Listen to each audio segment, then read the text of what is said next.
Good morning, Big Brother fans. It is Friday, September 2nd. And, I'm dragging, guys. I was up very late. Actually, I wasn't up any later than I normally am, except for I was busy until I didn't get home until 1:30 in the morning. So, as I mentioned, I was going to a football game. It was a late night. So I'm very tired. I did not watch I did watch last night's show in the background. I actually played it while I was driving home last night. I was not watching it really as much as just listening to it, and it was out of the corner of my eye. And then I've caught up this morning to figure out what's going on in the house. So saw last night's show. I don't know how you guys feel about it. Those of you that are watching the feeds and know reality versus Big Brother reality know that, there's editing that goes on. They showed what they could show. They only showed they showed Kyle talking to both Terrence and Monty. They never showed Kyle talking to Taylor alone, one-on-one, which I guess at some point you go like, well, how many things can we show? They certainly didn't show Kyle talking to Michael and Brittany, or they did show him talking with Alyssa, where Alyssa, quote, broke up with him. Fear not, folks, they were still quite an item after that. We thought they were breaking up, but they basically ended up spending the last 3 days together or 2 days together all the time. They may not be a boyfriend-girlfriend, but they certainly were still, as I said, I think in a previous CarCast podcast, they are still buddies. So I realized they could only show so much. They showed the house meeting, or at least parts of it. Remember, that house meeting, as it were, took place after they finished watching the movie and came downstairs. The conversations that we saw, I think, with Monty and Terrence and then Kyle with Brittany, I think all those took place while they were still watching the movie. So that's why Michael wasn't around. And then Michael came out, and I know Kyle talked to Michael because I watched Michael go looking for him. And then they did the house meeting. And I guess, I know so before they did the house meeting, Brittany walked out and talked with Taylor and who else had seen the movie? Alyssa. So Brittany talked with Taylor and Alyssa, and she said that her meeting with Kyle was brutal, which what we saw of it didn't seem terribly brutal, other than, I guess, Brittany was defending herself, and Kyle was saying, you're kind of like me in some ways, and she got very defensive. So maybe that was the brutalness of it. But the house meeting was supposedly, voices were raised, and it was quite loud at times, and they didn't show any of that. So we really we don't know what all happened. We only saw the edited version. It is what it is at this point. What are you going to do? I thought production did a kindness to Kyle, in that they really kind of painted him as trying to learn and to get better, and all those kind of things. So they certainly tried to soften the blow that he's going to face when he gets out of the house. We'll see how that actually works out. I don't know how you felt about it. That was just my take on it. And I still don't. They kind of threw a little bit of shade at Kyle when he walked in I think it was in the storage room after the Power Veto meeting, and was like, "Goodbye, Kyle," or something. He said something under his breath to himself, and it was kind of a little bit of a little stick that showed that Michael is also about game, not just about doing the, quote, the right thing. He definitely wanted Michael gone. It wasn't just because of the things Michael had said. So,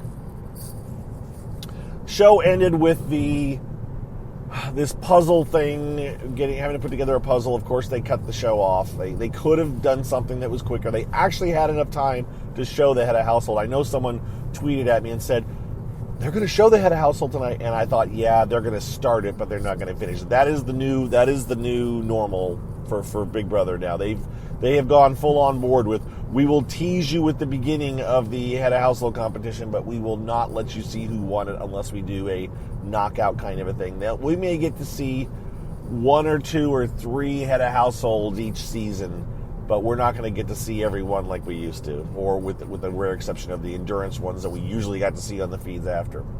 They seem to be kind of done with that, and I'm sure they're like, it makes the ratings better. People tune in on Sunday to see what happened. Whatever.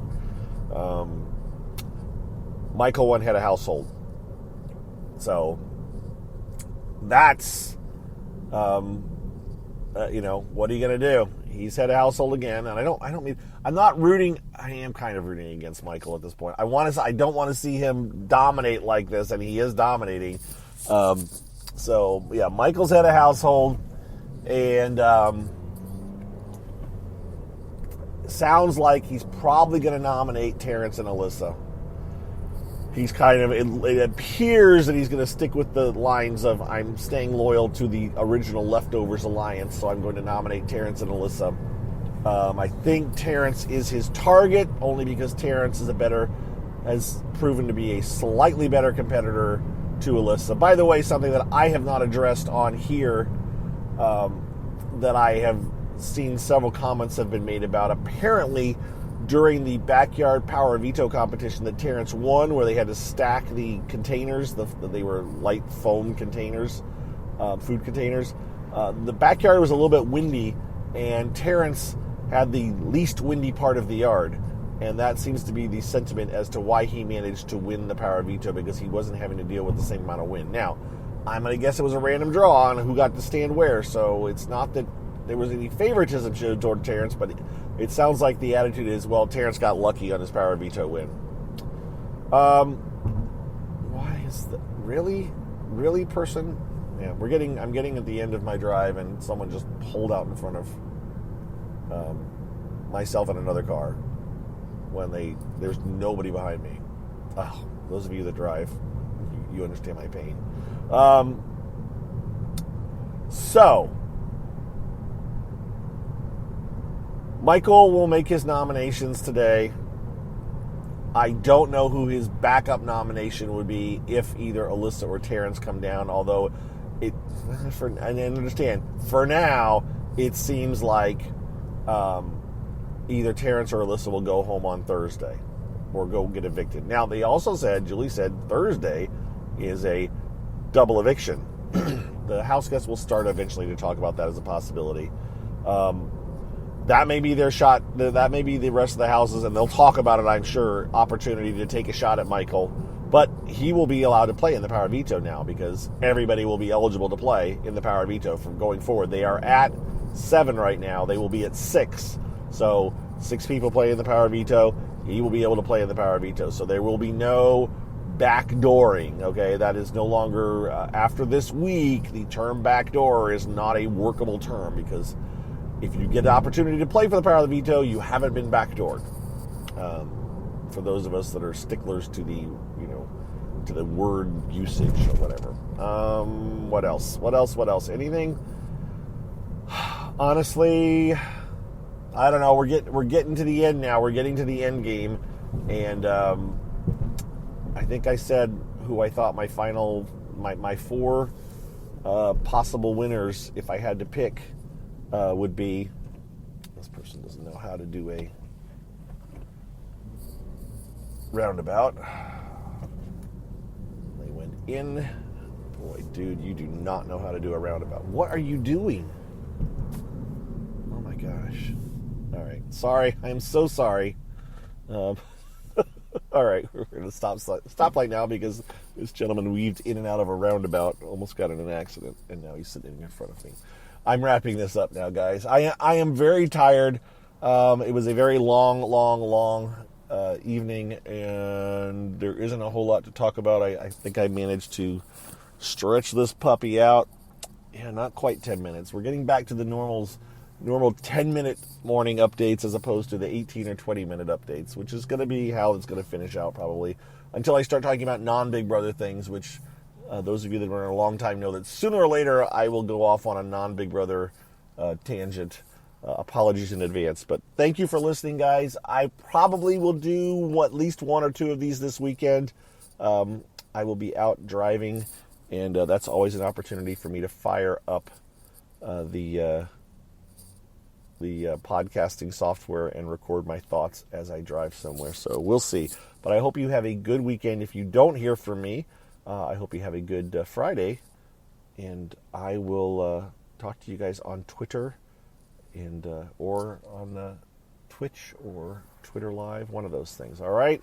Any questions, as always, you guys are welcome to holler at me. Give me a shout out. You can email me at ilovereality@gmail.com.